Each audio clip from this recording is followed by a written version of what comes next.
શ્રી ટુકરાણી મંગલમૂર્તિ વિદ્યાલયમાં વાણીના સર્વનું હાર્દિક સ્વાગત કરું છું. મિત્રો, આપણે છેલ્લા લેક્ચરની અંદર ચેપ્ટર નંબર જે છે એ 5th બરાબર છે, ચુંબકત્વ અને દ્રવ્ય કમ્પ્લીટ કરી કાઢ્યું છે. આજે વિદ્યાર્થી મિત્રો આપણે chapter number 6 physics part 1 standard 12 વિદ્યુત ચુંબકીય પ્રેરણ જોતા જઈ રહ્યા છીએ. વિદ્યુત ચુંબકીય એટલે કે આજે આપણે ચક્ર જે છે જોવાનું એનું નામ છે વિદ્યુત ચુંબકીય પ્રેરણ. એટલે કે આપણે કોકને ઉપર પરાણે બરાબર છે પ્રેરણ કરાવવાનું છે. કઈ રીતે એ હમણાં ખબર પડશે. આપણે અત્યાર સુધી જે ચેપ્ટર નંબર 5 એટલે કે 5th ની અંદર જોયું કે વિદ્યુત પ્રવાહ એ ચુંબકીય ક્ષેત્ર ઉત્પન્ન કરે. એની આજુબાજુ શું કરે? ચુંબકીય ક્ષેત્ર ઉત્પન્ન કરે. આ તો બરાબર છે. ધારો કે તમારી પાસે કોઈ આમ પ્રવાહધારી તાર હોય, આ તારમાંથી પ્રવાહ વહેતો હોય, એની આજુબાજુમાં એ બધી જગ્યાએ શું ઉત્પન્ન કરે? બી ઉત્પન્ન કરે છે.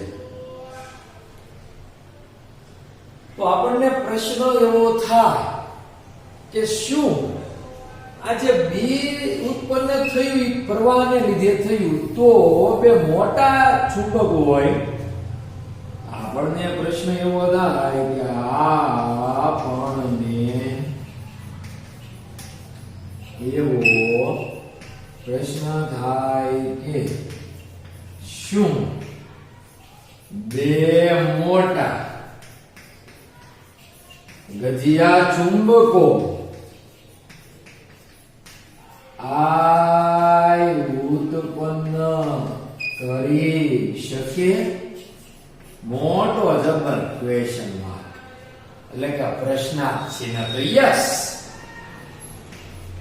એટલે કે એમ લખેલું છે મારે જવાબ છે હા. બે મોટા ગજિયા ચુંબકો જો આપણી પાસે હોય એના વડે જે છે એ આપણને વિદ્યુત પ્રવાહ ઉત્પન્ન કરી શકાય. એટલે કે ઉલટી પ્રોસેસ શક્ય છે એમ. એટલે કે વિદ્યુત પ્રવાહ એ ચુંબકીય ક્ષેત્ર ઉત્પન્ન કરે તો ચુંબકીય ક્ષેત્ર એ વિદ્યુત પ્રવાહ ઉત્પન્ન કરી શકે ખરું? એટલે ઉલટી પ્રોસેસની આ વાત કરે છે. ટૂંકમાં ઉલટી પ્રક્રિયા થઈ શકે ખરી? એ તો સીધી વાત છે ને. તમને ખબર છે કે પ્રતિવર્તી પ્રક્રિયા થાય, પુરોગામી અને પ્રતિગામી થતી જ હોય મોટા ભાગની પ્રક્રિયાઓ. બરાબર છે. એના જેવું છે. આમ જોવો તો કેમિસ્ટ્રીની સાથે સરખાવાય નહીં, આપણે સરખાવીએ છીએ કે પુરોગામી અને પ્રતિગામી. કઈ વાંધો નહીં, હાલો આગળ જોઈએ. તો આ શક્ય છે? જવાબ છે હા. તો એ કઈ રીતે શક્ય છે? કોના લીધે શક્ય છે? તો આ શક્ય જે થયું તે થયું શક્ય એ આપણે કહીએ તો ઓર્સ્ટેડ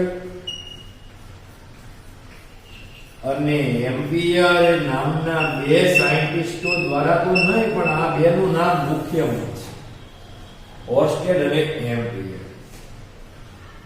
હજી પણ છે હેનરી અને ફેરાડે, યુએસએ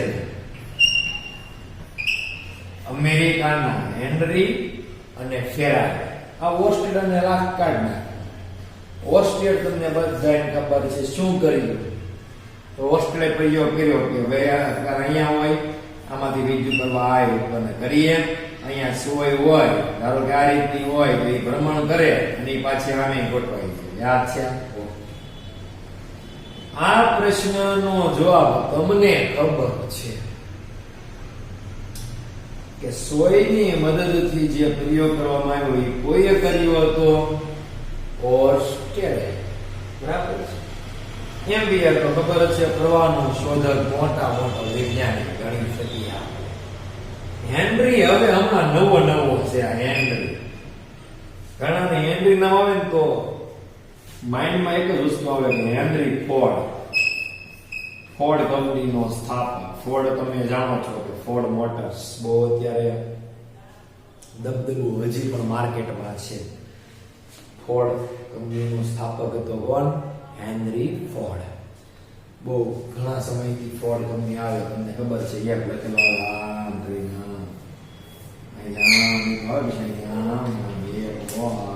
ફોર્ડ. ફોર્ડનો સ્થાપક હતો કોણ? Henry Ford. ફોર્ડ કંપની તમે બધા જાણો છો, એમાં કાંઈ નવીનતમ વાત છે. એટલે આવડા વૈજ્ઞાનિકોએ શું કર્યું? તો આવડા વૈજ્ઞાનિકોએ એટલે કે ઓસ્ટ્રિયન, એમ્પિયર, હેનરી અને ફોર્ડ ફેરાડેએ ઉલટી પ્રોસેસ શક્ય બનાવવાની વાત કરી. એમાંથી મેન તો જે છે આ બે તો જે છે છત્તી પ્રોસેસ વાળા છે. છત્તી એટલે વૈદ્યુતપ્રવાહિત તાર હોય તો અહીંયા ધારો કે પી બિંદુ હોય તો અહીંયા જે છે ચુંબકીય ક્ષેત્ર આ રીતનું હોય. એવી પ્રોસેસ વાળા કોણ હતા? ઓસ્ટ્રિયન અને એમ્પિયર. પરંતુ એની કરતા ઉલટી પ્રોસેસ વાળા જે છે આ બે સાયન્ટિસ્ટ હેનરી અને ફેરાડે. માઇકલ ફેરાડે જે તમે કહેતા હોય, એનો એક પ્રયોગ છે. આને શું કર્યું એ આપણે સમજવાનું છે ને. એની વાત તમે સાંભળો તો તમને એમ થાય કે ઓહ, આવી વાત છે. વીજળી વગરનું વિશ્વ. વિચારો તમે, શેના વગરનું? વીજળી વગરનું વિશ્વ. ટ્રેન નો હોય, વિશ્વ નો હોય. વિશ્વ હોય તો પણ એમાં વીજળી નો હોય. સમજણ પડે છે? એટલે કે પ્રકાશ નો હોય, વિશ્વ પ્રકાશ રહિત.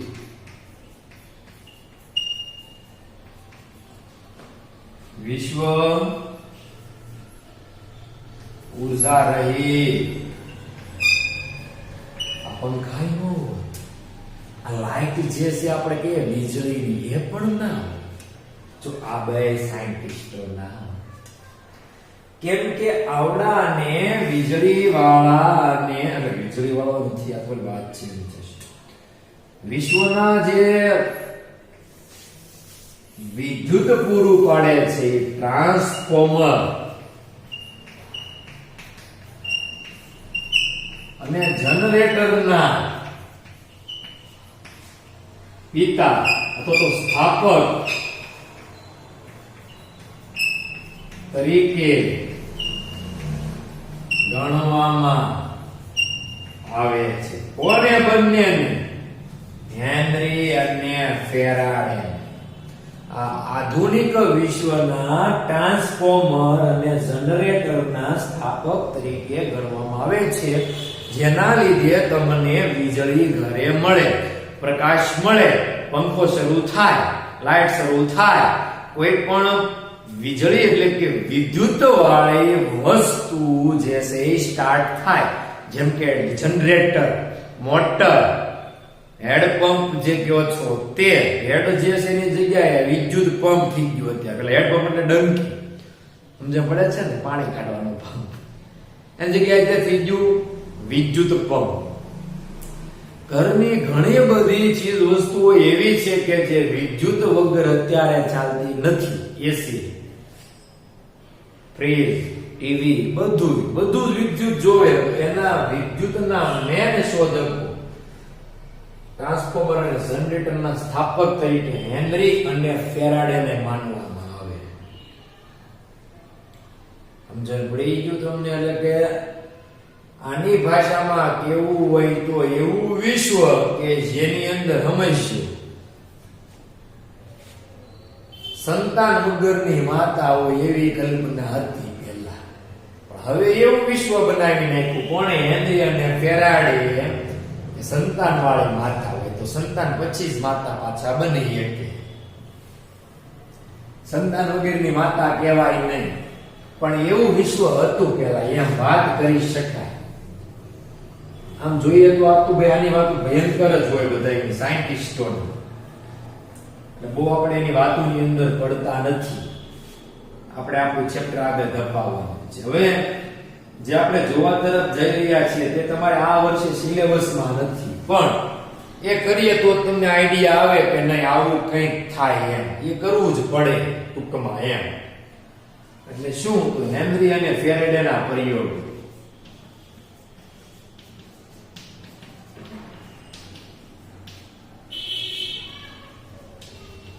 ત્રણ પ્રયોગો છે. ચેપ્ટર નંબર 6 છે આજનો લેક્ચર વિદ્યાર્થી મિત્રો પહેલો જ છે. ત્રણ પ્રયોગોમાંનો પહેલો પ્રયોગ. ધારો કે આ ગૂંચળું છે, હું એક જ ગૂંચળું દોરું છું અને C1 ગૂંચળું કહો એટલે કોઇલ C1 એમ, કોઇલ 1, કોઇલ 1 એટલે ગૂંચળું 1. એને હું જોડું છું વિદ્યાર્થી મિત્રો એક ગેલ્વેનોમીટર સાથે. Hello okay. હવે હું શું લઉં છું તો હું લઉં છું એક ગજ્જો ચુંબક. આ પ્રયોગ જે છે એમાં તમારે બે વસ્તુની જરૂર પડે છે મેન પાર્ટ્સ તરીકે. એટલે કે એક આખું ગૂંચળું જે ગેલ્વેનોમીટર સાથે જોડેલું હોય એવું અને એક ગજ્જો ચુંબક.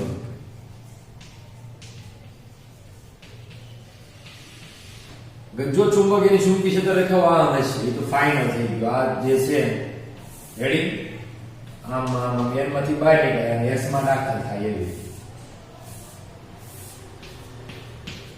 આમાં પ્રશ્ન ન સમજાય પાછા પૂછો ભાઈ. આ તો સમજાય જ નહીં કે આવું ન સમજાય. સમજાય હાલો ઓકે. આ ગૂંચળું એક્ઝેક્ટલી આમ રાખવાનું. એક સપોઝ ગૂંચળાની ડિરેક્શન આમ છે, આ ગજ્જો ચુંબક છે એટલે ગૂંચળું અહીંથી આમ જે છે ગોળ છે. બંગડી હોય તો હમણાં સીધું જ થઈ જાય કે કઈ રીતે દર્શાવવું. અહીંથી તમે જે છે આ એન ધ્રુવ જે છે ચુંબકમાં આવવા દો ગૂંચળા તરફ. ગૂંચળાની અડાડવા નથી, ગૂંચળામાંથી પસાર કરવાનો નથી. બરાબર છે. તમારે ગૂંચળા તરફ ચુંબકના ધ્રુવને આવવા દેવાનું છે. તો શું થાય કે આ એન ધ્રુવ જે છે આ તરફ આવે તો આ ગૂંચળાની અંદર પ્રવાહ હોય વિદ્યાર્થી મિત્રો. હવે પ્રવાહ હોય એટલે અહીંનો શેડો કયો બને? અહીંયા કે જે ગજ્જા ચુંબકનો શેડો હોય એ શેડો બહારનો બને એટલે બને હું બને એમ. તો પ્રવાહ કેમ હોય? આમ ક્યાં જશે? અહીંથી આમ આમ. તો પ્રવાહ જે છે કિલોમીટર ઉમટવશે આવર્તન એટલે કાંટો જે છે તરત આમ થશે. આપણા પ્રયોગ જે છે અહીંયા કરી શકીએ આપણે પ્રયોગ કરીને તમને બતાવીશું. આ ગેલોમીટર છે ને એ આમ આવર્તન દર્શાવશે. બરાબર છે. આમ જો પ્રવાહ આમ વહે તો આમ, પ્રવાહ અહીંથી વહેતો હોય એટલે કે નેગેટિવ માંથી પોઝિટિવ તરફ વહે. દેખાય છે ને તમને? Negative to positive, negative to positive. તો આમ પ્રવાહ હોય તો આ કાંટો જે છે ને એ આમ આમ થશે અને અહીંથી આમ જતો એટલે કે પોઝિટિવ માંથી નેગેટિવમાં તો પ્રવાહ જે છે એ આમ આ કાંટો બતાવે ગેલ્વેનોમીટર. બરાબર છે. હવે જોઈએ આપણે અહીંયાથી આ ચુંબકનો ધ્રુવ આવે એટલે કે અહીંયા આવર્તન થાય. મૂલ્યમાં આવર્તન થાય કેમ કે આ ગૂંચળું જે છે 1 2 5 10 12 15 20 આમ તો 100 આંટા બનાવો ને તો સારું લાગે. 100 કાંટા હોય તારના, એક ઉપર બીજો, બીજાની ઉપર ત્રીજો, ત્રીજા ઉપર ચોથો, ચોથા ઉપર પાંચમો. પણ ખાસ જે તમે વાયર વાપરો છો એની ઉપર પ્લાસ્ટિકનું કોટેડ ચડાવેલું હોવું જોઈએ. પડ આવ જોઈન્ટ નથી કરી દેવાના તો જ આવું વ્યવસ્થિત રીતે થશે, નહીતર તકલીફ પડશે. એટલે કે અહીંયા જો તમે જે કોઈ તાર વાપરો છો ગૂંચળામાં એની ઉપર પ્લાસ્ટિકનું કોટેડ હોવું જોઈએ, એટલે પડ ચડાવેલું હોવું જોઈએ.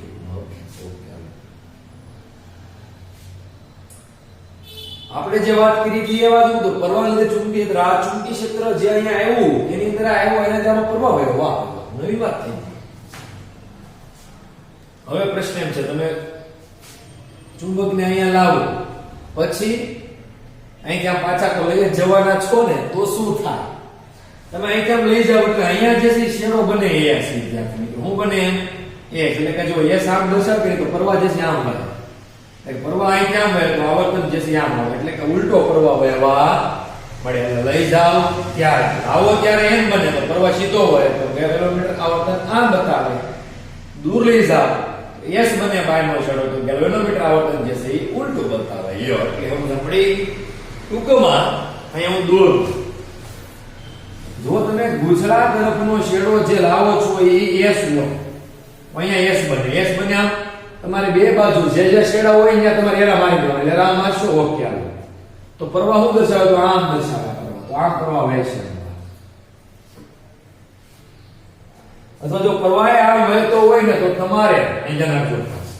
ધારો કે ગૂંચળું છે, કોઈ એમ કહે કે પ્રવાહ જે છે એ આમ વહે છે એટલે કે ક્લોકવાઇઝ વહે છે, તો મારે જોવું છે કે આ કયો છેડો છે. તો અહીંથી તમારે આમ લીટો દોરાવવાનો, એરો એરો એરો, અહીંથી લીટો આમ મારવાનો, એરો એરો એરો, બેને જોડી દેવાના પૂછડા. પૂછડી કહેવાય ને બે, એના હેડ કહેવાય, એની પૂછડી કહેવાય. તો હું બને તો અત્યારે યસ બને છે. હું બને છે આ યસ જ. ઘણા કે આમ ન હોય સાહેબ, પ્રવાહ જે છે ધારો કે આ ગૂંચળું છે એમાં જે છે આ છેડે છે કે આમ ને અહીંયા આમ છે, મારા બનાવવું છે, બનાવો તો અહીંયા આમ લીટો, અહીંયા હેઠે લીટો, બેને જોડી ગઈ તો આમ જ બને. તો આ શું બને? ઊંધો એન બને. એસ તો બનતો જ નથી, એસ જ બને છે, એન તો બનતો જ નથી. વિદ્યાર્થી મિત્રો સમજો ખાસ, શું થાય છે? આ એસ જ થાય. જો આ અને હરખું આમ તમે જ્યારે થોડુંક આમ ફેરવશો ને 90 ડિગ્રી એટલે એસ જ દેખાશે. આ એસ જ કહેવાય. આ હવે એની ચર્ચા કરીએ આપણે. ધારો કે પ્રવાહ જે છે એન્ટી ક્લોકવાઇઝ વહેતો હોય, એટલે કે ઘડિયાળના કાંટાની વિરુદ્ધ દિશામાં વહેતો હોય. એટલે આપણે અહીં ગૂંચળું આમ બનાવીએ. ધારો કે આ ગૂંચળું છે, બરોબર. ધારો કે અહીંયા હેઠેથી આમ આમ વહે છે, એન્ટી ક્લોકવાઇઝ થઈ ગયો. અહીંયા એરો મારી દીધું, હાલો મારી દીધું. અહીંયા એરો આવશે કે અહીંથી આમ ઉપર જશે. હાલો ઓકે, જો આ બેને જોડી ગયો. હું બને જોતો એને જ લીનો ને, બરોબર છે. હવે ઘણા એમ થાય કે મારા આમ ન કરવું, અહીંયા આપો છે, અહીંથી આપો તો મને કઈ વાંધો નથી. હાલો અહીં ક્યાં મારી દીધો એરો, અહીંથી આમ એરો મારી દીધો, આ પ્રમાણે એરો બેયની પૂછડીઓ જોડી ગયો. હું બને તો એ કે ઝેડ બને. ઝેડ નહીં, અને તમે આમ 90 ડિગ્રી ફેરવીને આમ અહીંથી આમ તમે ઉભા રહીને જો તો આમ શું લાગે તમને? તો એની પાછળનો શેડો શું હોય છે? અને તમારે આમ થઈને જોવો પાછળ, આમ ફરતી બિન કેવું મળે? એસ જેવું મળે. તો પાછળનો શેડો શું હોય વિદ્યાર્થી મિત્રો? એસ હોય. Okay, done. સમજણ પડી ગયા વાતની? ઓકે.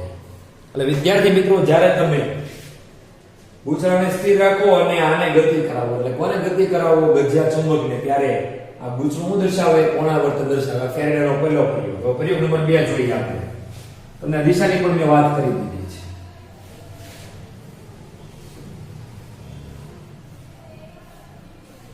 પ્રયોગ નંબર 2 કઈ અઘરો છે નહીં. પ્રયોગ નંબર 2 એને શું કર્યું? તો આ ગૂંચળું જે છે પેલું એમ નંબર આવા જ દીધું એને, ગેલ્વેનોમીટર વાળું. એટલે કે C1 જે છે એની હારે કોણ જોડેલું એટલે આવા દીધું? તો G. C1 માં ચેન્જીસ નો કર્યો. બીજું ગૂંચળું લીધું વિદ્યાર્થી મિત્રો, અને બીજા ગૂંચળાને જે છે એમણે એક વિદ્યુત બેટરી સાથે જોડી દીધું. કોને જોડી દીધું? વિદ્યુત બેટરી. એટલે અહીંયા ઋણ છેડો, અહીંયા ધન. તો પ્રવાહ જે છે આમ વહે એક્ઝેક્ટલી. અથવા તમે ધન રાખો, અહીંયા જે છે એ ઋણ રાખો. ધન ઋણ, ધન ઋણ. તો પ્રવાહ જે છે એક્ઝેક્ટલી આમ વહે. હાલો તમારે જેમ કહું એમ કરી દો. પ્રવાહ આમ વહે છે, અને કહી દો કોઇલ 2. તો વિદ્યાર્થી મિત્રો, આમ જે છે પ્રવાહ વહે એટલે આમ જે છે બધું શું હોય? અંદરની બાજુ એવું હોય. તો ચુંબકીય ક્ષેત્ર એટલે આપણે આમ બતાવીએ તો આમ હશે બધું. હાલો આને આપે છે, અને સાંકળ છે. હા, એટલે વિદ્યાર્થી મિત્રો, જો તમે આને પાછા આમ ગતિ કરાવશો, કોને? આ ગૂંચળાને આની સાપેક્ષે, એટલે આની હારે આનું ચુંબકીય ક્ષેત્ર હોય કે નહીં, એ આને સાંકળ. એટલે અહીંયા જે ધ્રુવ બને એ કયો બને? તો અહીંયા જે ધ્રુવ હોય અહીંયા આ બાજુ, તો તમે તો 2 ગૂંચળા હશે. ધ્યાન આપજો ખાસ. એક રીતે આ ગૂંચળું, એક ગૂંચળું. અહીંયા જો ધ્રુવ, જે ધ્રુવ હોય અહીંયા, એ ધ્રુવ અહીંયા બને એક્ઝેક્ટલી સામે. વચ્ચેના ધ્રુવ જો પડે વિદ્યાર્થી મિત્રો. બરાબર છે? તમને સમજ પડી ગઈ?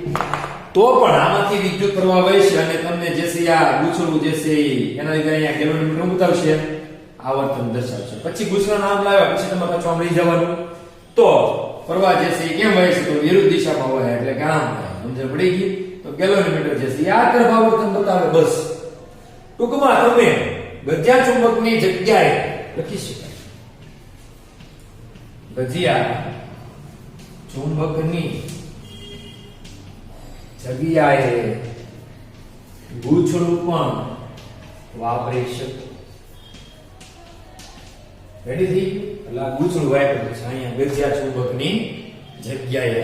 ગજ્યો ચુંબક હવે આપણે લેવાનો છે નય. મિત્રો, આ ગજિયા ચુંબકની જગ્યાએ ગૂંચળું વાપર્યું ત્યારે આવું થયું. આની જગ્યાએ બીજું પણ કામ કરી શકાય. એ પ્રયોગ નંબર 3 થાય. ફેરેડે અને હેનરી. આ પ્રયોગ 2 આપણે 3 ગજિયા ચુંબકની જગ્યાએ ગૂંચળું તો કરીશ, પણ જોઈએ હમણાં જો હરી જાવ બહુ સમજજો ખાસ. ગૂંચળુંનું ગૂંચળું એમ નહીં, તમારે 2-3 હોય જોડું દોરજો તમે, મને વાંધો નથી. 2-3 ગૂંચળા ઈટા મારે મારજો. અહીંયા જીનો જી, ગેલ્વેનોમીટરનો ગેલ્વેનોમીટર. અહીંયા બાજુમાં જે છે ગૂંચળું લીધું છે પણ અહીંયા નવીનતમ ક્રિયા કરી છે. બેટરી જોડી ધન ધન પણ અહીંયા જે છે એની આ એક કી જોડી જેને નામ આપ્યું ને ટેપિંગ કી. અને ગૂંચળું નંબર C2 એટલે કે કોઇલ 2 કોઇલ 1 બરાબર છે. Coil 1 coil 2 ગૂંચળું 1 ગૂંચળું 2.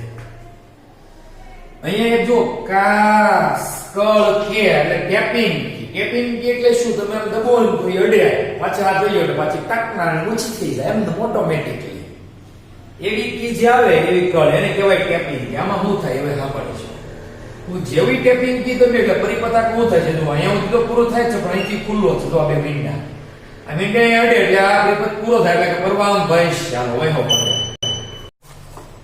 મિત્રો આપણે જેમ દર્શાવીએ તેમ ધારો કે તમે આ કી એવી છે કે તમે ટેપ કરો એટલે પરિપત પૂરો થાય છે એમ કમ્પ્લીટ.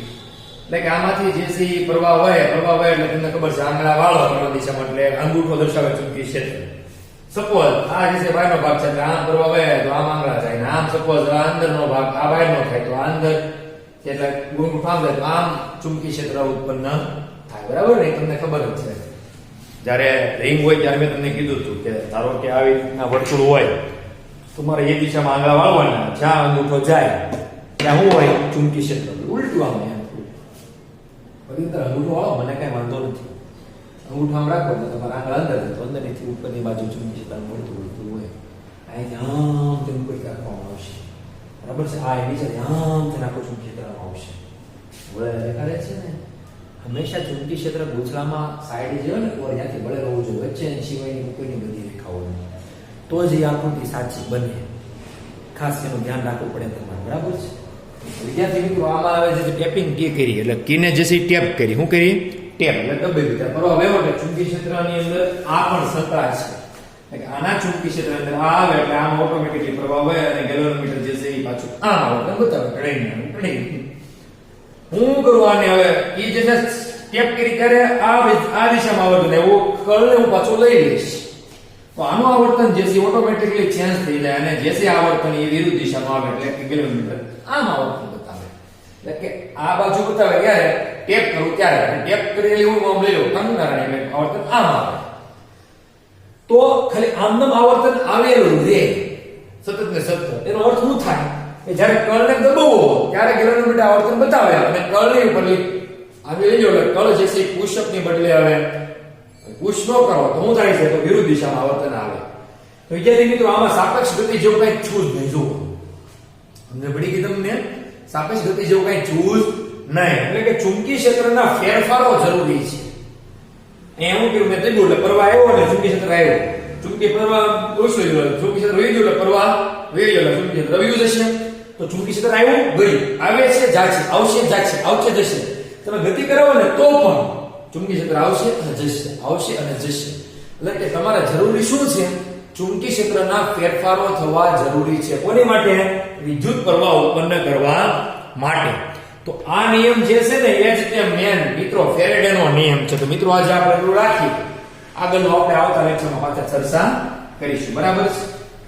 હોમવર્કમાં વિદ્યાર્થી મિત્રો તમારે એક વખત આ લખવાના પર્યાય 1, 2 ને 3. બરાબર છે?